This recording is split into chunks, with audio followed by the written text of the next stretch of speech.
بسم اللہ الرحمن الرحیم نحمدہ ونصلی ونسلم علی رسولہ الکریم اما بعد والتقسیم الثانی فی وجوہ البیان بذالک النظم۔ دوسری تقسیم کو ہم شروع کر رہے ہیں، اور دوسری تقسیم جو ہے وہ ظہور معنی اور خفاء معنی کے بیان کے حوالے سے ہے، اس کو شروع کر رہے ہیں۔ مصنف رحمۃ اللہ علیہ فرماتے ہیں ملجیون علی تقسیم الثانی، یعنی دوسری تقسیم، فی طرق ظہور المعنی و خفائہ، معنی کے ظاہر اور خفی پوشیدہ ہونے کے طرق کے اندر۔ یہ وہ طرق وجوہ کی جگہ لائے ہیں، طرق وجوہ، انواع، اقسام، اصناف ایک ہی چیز ہے۔ یعنی ظہور کے اعتبار سے ہم دیکھیں گے کہ آیا وہ ظہور میں حالت سیاقی کلام ہے، یعنی کلام کو لایا گیا ہے، آیا عدم سیاقی کلام ہے، تعویل و تخصیص کا احتمال ہے یا تعویل و تخصیص کا احتمال نہیں ہے، اتنا زیادہ آگے چلا گیا ہے کہ وہ محکم ہو گیا ہے۔ وہ خفا میں بھی دیکھیں گے کہ آیا اس کا خفا پوشیدگی جو ہے وہ کم درجے کی ہے یا زیادہ درجے کی، بلکہ کامل درجے کی ہے۔ پوشیدگی ہے لیکن دور ہو سکتی ہے، امکان ہے نہیں ہے، یا امکان بھی ختم ہو گیا ہے۔ یہ ساری ترتیبات ہم اس کے اندر معلوم کریں گے۔ لذالک النظم المذکور فی تقسیم الاول من الخاص والعام، یہ کوئی نیا نظم نہیں ہے، وہی نظم قرآنی ہے، قرآن کے الفاظ کی تقسیم ہے اور اقسام ہیں، قسمیں ہیں، تو پیچھے ہم تقسیم اول کے اندر خاص عام مشترک مؤول کے حوالے سے پڑھ آئے ہیں، وہی ہے، وہی نظم مذکور ہے۔ اور دوسرے اعتبار سے اب یہ اس کی تقسیم میں دوم چل رہی ہے کتاب اللہ کی۔ کیف یظہر المعنی، آپ تشریح کر رہے ہیں اس عبارت کی جو میں کر چکا ہوں اوپر، کہ کیف یظہر المعنی من النظم مسوقاً، کہ کیسے ظاہر ہوتا ہے یہ معنی نظم سے، نظم قرآنی سے، مسوقاً کلام چلا کر ہوتا ہے، او غیر مسوقن، یا کلام نہ چلا کر ہوتا ہے۔ ظاہر بات ہے نص میں تو کلام چلائی جاتی ہے باقاعدہ اس کے لیے نا، اس مقصود کے لیے،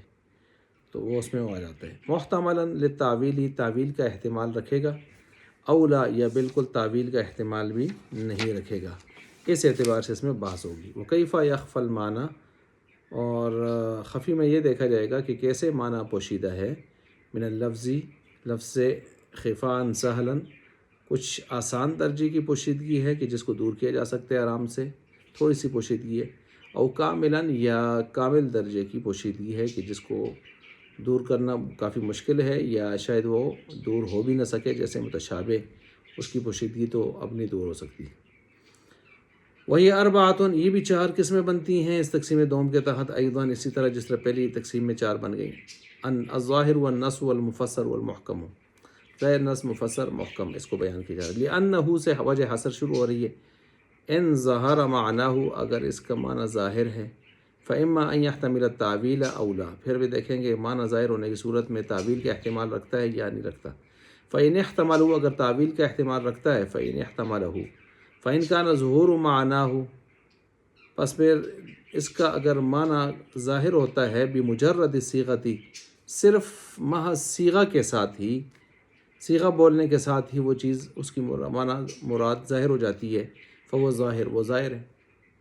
وَإِلَّا، اگر اس طرح نہیں ہے، باقاعدہ اس کے لیے کلام چلائی جاتی ہے، صیغہ سے ہی سمجھ نہیں آتی، فهو نص، وہ نص ہے۔ وَإِن لَمْ يَحْتَمِلْهُ، اور اگر وہ احتمال نہیں رکھتا، پیچھے کیا تھا، احتمال رکھتا ہے تعویل کا، اب یہ ہے کہ احتمال نہیں رکھتا۔ فَإِن قَبِلَ النَّسْخَ، پس اگر یہ نسخ کو قبول کرتا ہے، منسوخ ہو سکتا ہے، فهو المفسر، مفسر ہوگا۔ وَإِلَّا، اور اگر نسخ کو بھی قبول نہیں کرتا، بس آخری درجے کو، قطعیت کو، یقینیت کو، محکمیت کو پہنچ گیا ہے، تو پھر ہم اس کو کہیں گے فهو المحکم، وہ محکم ہے۔ محکم کی میں نے پیچھے دو قسمیں بتائی تھی، محکم لعینہ، لغیرہ، لعینہ لذاتہ، نسخ کو قبول کرے ہی نہ بالکل، تو میں نے کہا تھا آیات توحید یہ کبھی بھی منسوخ نہیں ہو سکتی، اور محکم لغیرہ ہی کہ منسوخ ہو سکتا تھا، لیکن آپ علیہ السلام کی وفات کے بعد اب منسوخ کرنے والا ناسخ کوئی نہیں ہے کہ وہ منسوخ کرے آپ علیہ السلام کے بتائے ہوئے ہدایات اور قوانین کو، تو لہٰذا آپ کی وفات کے ساتھ وہ کیا ہو گئے، محکم ہو گئے، تو اس کو محکم لغیرہ ہی کہتے ہیں۔ فہاد الاقسام، پس یہ اقسام کلھا، یہ ساری کی ساری اقسام، بعضھا اولا من بعض، بعض سے اولا بنتی ہیں۔ ظاہر بات ہے زائر نیچے ہوگا، نص اس سے اوپر ہوگا، نص زائر کا تعارض آ جائے تو نص کو لے لیں گے، نص ہر اوپر والا وہ زیادہ وہ اقوا ہوگا نیچے والے سے، نچلے والا اس کے مقابلے میں اضعف کہیں یا ادنا کہیں، ادنا ہوگا، زائر، نص، مفسر، محکم۔ اسی طرح خفی، مشکل، مجمل، متشابہ۔ تو یہ اقسام ساری کی ساری بعض اولا ہیں بعض سے، یعنی اوپر والی، ہر اوپر والی نیچے والے سے اولا ہے۔ فیوجد الادنا فی الاعلیٰ، پس نیچے والا ادنا اعلیٰ میں پایا جائے گا، ٹھیک ہے، یعنی اوپر والا اس سے ایک اضافی طاقت رکھ رہا ہوگا لیکن نیچے والی کی طاقت اس کے اندر موجود ہوگی۔ ولا تباین بینہما، اور ان کے درمیان میں کوئی تباین اور تخالف بھی نہیں ہوگا۔ وانما التباین فی بحسب الاعتبار، ہاں تباین بے اعتبار، تباین جو ہے وہ اعتباری ہوگا۔ اعتباری کا مطلب بحسب المفہوم، صرف مفہوم ان کا جدا جدا ہے تو اس اعتبار سے ہم ان کو تباین شمار کر لیتے ہیں، ورنہ تباین ان میں نہیں ہے۔ بخلاف الخاص مع العام، باقی یہ جو پہلی تقسیم تھی اس میں جو قسمیں آئی ہیں ان کا آپس میں تقابل، تباین، تخالف موجود ہے۔ مثلا جو خاص ہے وہ عام نہیں ہو سکتا، جو عام ہے وہ عام خاص نہیں ہو سکتا، جو مشترک ہے معول نہیں ہو سکتا، معول ہے مشترک نہیں ہو سکتا۔ مثلا دیکھیں بخلاف الخاص مع العام والمشترک، فإنها متقابلۃ بنفسها، یہ آپس میں بنفسها یہ کیا ہے، متقابل مخالف ہیں۔ فلہٰذا اسی وجہ سے لم یذکر المقابل، بس اس وجہ سے نہیں یہاں پر مقابل کو ذکر کیا، پھر تقسیم الاولی، تقسیم اول میں مقابل کو ذکر نہیں کیا، اس لیے ذکر نہیں کیا کہ وہاں پر جو ہیں وہ ہر ایک دوسرے سے پہلے سے مقابل تھیں اور مخالف تھیں، متباین تھیں، تو وہاں پر ان چیزوں کی ضرورت نہیں تھی اور وہ ویسے بھی آپس میں متباین تھی، ٹھیک ہے۔ اچھا، وذکر فی الثانی فقط، اس دوسری تقسیم میں صرف ذکر کیا جا رہا ہے جوڑے جوڑے، ٹھیک ہے، جوڑے جوڑے ذکر کیے جا رہے ہیں کیونکہ یہ ہر ایک ادنا جو ہے اپنے ایک تقسیم کے اندر ادنا قسم نیچے والی قسم اوپر والی قسم میں شامل ہے، ظاہر اوپر نص، نص سے اوپر مفسر، محکم، ایسے ہی خفی، مشکل، مجمل، متشابہ، تو ان میں جوڑے بنا دیے گئے اس ترتیب سے۔ وَلِهَذَا الْأَرْبَعَةِ أَرْبَعَةٌ، اور ان چار کے لیے چار، تقابلها، مزید آگے اس کے مقابل بنتے ہیں، جن کے چار کے لیے ظاہر، نص، مفسر، محکم کے لیے۔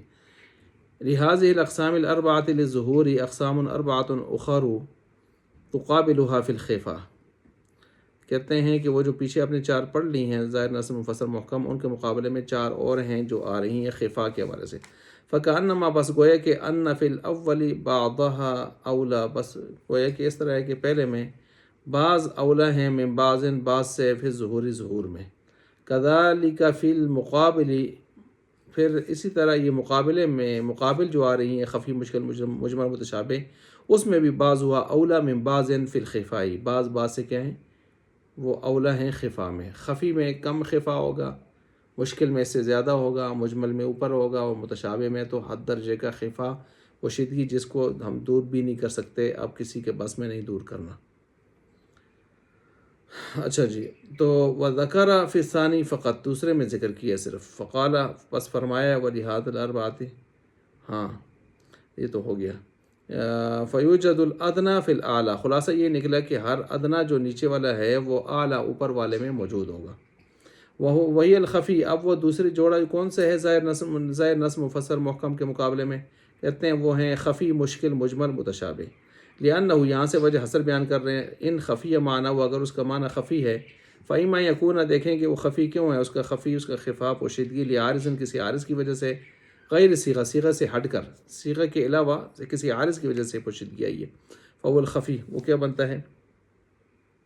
وہ خفی بنتا ہے، یعنی یہ اب اس کا خفا جو دور ہوگا وہ کم درجے کا ہے، تو وہ اس وقت فحین اذن یتعطل المراد بمجرد طلبی، محض طلب کرنے کے ساتھ، تأمل، غور و فکر ہلکا سا کرنے سے بھی پوشیدگی اس کی دور ہو سکتی ہے۔ او لنفس الصیغہ، یا نفس صیغہ کی وجہ سے ہے، پہلے کیا ہے صیغہ سے ہٹ کر صرف کسی عارض کی وجہ سے پوشیدگی آئی ہے، اب یہ ہے کہ نہیں، نفس صیغہ کی وجہ سے پوشیدگی ہے، تو فإن امکنا، پھر دیکھیں گے کہ اگر وہ کسی نفس صیغہ کی وجہ سے پوشیدگی ہے تو پھر دیکھیں گے فإن امکن ادراکہ بالتأمل، ممکن ہے